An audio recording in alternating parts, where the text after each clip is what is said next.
What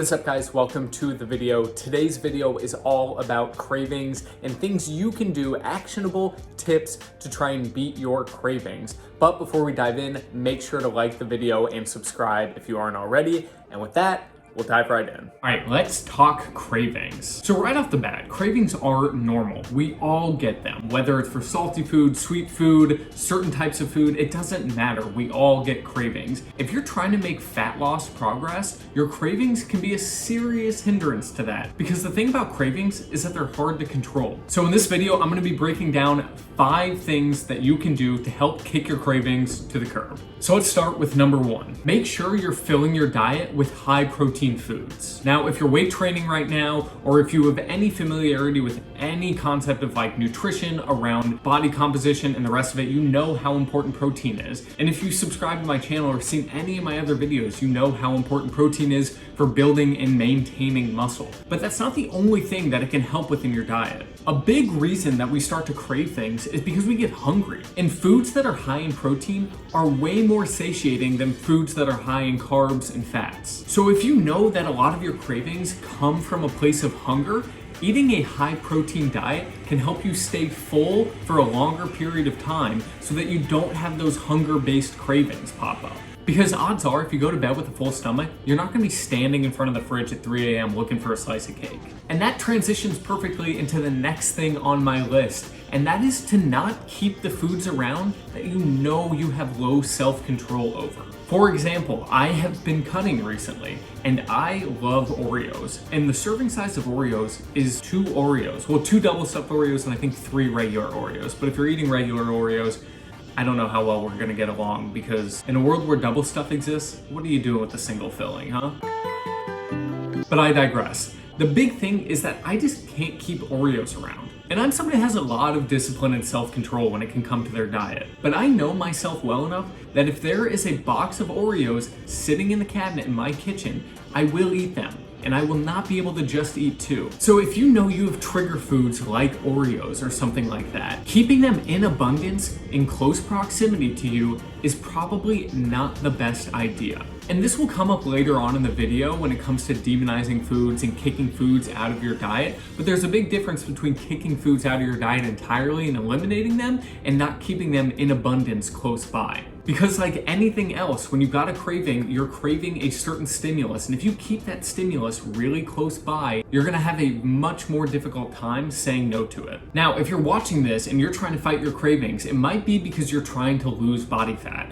And if you are, that means you're gonna have to be in a calorie deficit, which leads me in to number 3 on the list, and that is to not set your calorie deficit too low. So real quick, just a refresher on calorie deficit. So that's essentially eating fewer calories than you consume. So for example, if your maintenance calories, the calories it takes for you to just maintain your body weight, is 2,000 calories, eating 1,500 calories puts you in a 500 calorie deficit. That being said, if your maintenance calories is 2,000 calories and you're only eating 1,200 calories a day and you're in an 800 calorie deficit, first off, that's not sustainable and not super healthy. But secondly, you're gonna be way hungrier than you would be if you were at a 500 calorie deficit. Simply put, the smaller your deficit is, the more you can eat. And the more you can eat, the less hungry you will be. The other thing about having your calorie deficit set too low is that there are hormonal changes that happen there that will increase hunger and increase appetite, because your body's going to be physiologically just craving more food. It's going to want more because it feels like it is getting less and less. Now that is normal under any calorie deficit, but the bigger the deficit is, the stronger those signals are probably going to be. And the stronger that signal is,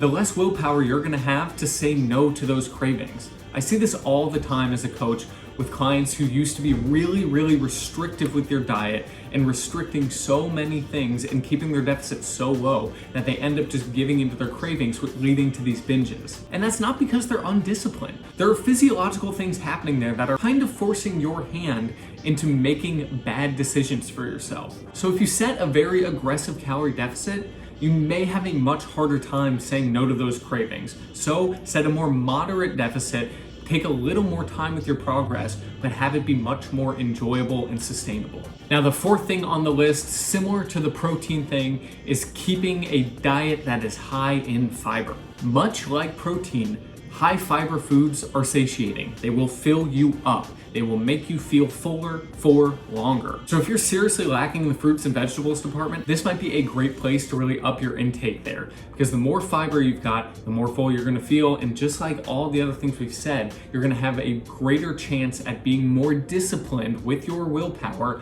when it comes to your cravings. And if you're eating a very low fiber diet now and you start upping the fiber intake, I guarantee you that your GI tract is gonna thank you as well. And the fifth and final thing on my list, and arguably the most important thing on this list, is to not demonize the foods you love. Rather, you should make space for them in your diet. This has been so widely studied in psychology, but if you want something and you are told that you cannot have it, if it is off limits, you will want it more. So if you're setting out to lose body fat and you're somebody that absolutely loves candy, and you tell yourself that you are going to completely cut out candy and you're not going to have any candy until you reach your goal, guess what's going to be the thing that you want the most in this world? Probably going to be the candy. And try sustainably not eating the one thing that you really, really love and told yourself that you cannot have for potentially months on end. The longer that that can't be in your diet, the more you're gonna want to have it. And that craving is just gonna build and build and build until potentially it just breaks because you just can't say no to it anymore. So let's go back to the Oreo example. Is keeping them in my cabinet a good idea for me and my goals right now? No, it's not. But if I'm at a buddy of mine's apartment and he's got some Oreos there, I'm not gonna say I can't have those at all. I'm probably gonna eat the damn Oreos. Or maybe you love ice cream. Is keeping 5 pints of Ben & Jerry's in the freezer a good idea for you? Maybe not. But if someone invites you to go out and get ice cream, go get the ice cream. Have a taste of the thing, but just don't necessarily keep it in abundance around you. Because if you demonize ice cream and you tell yourself you're not gonna be able to have ice cream forever, then you're probably gonna buckle and eat a whole pint.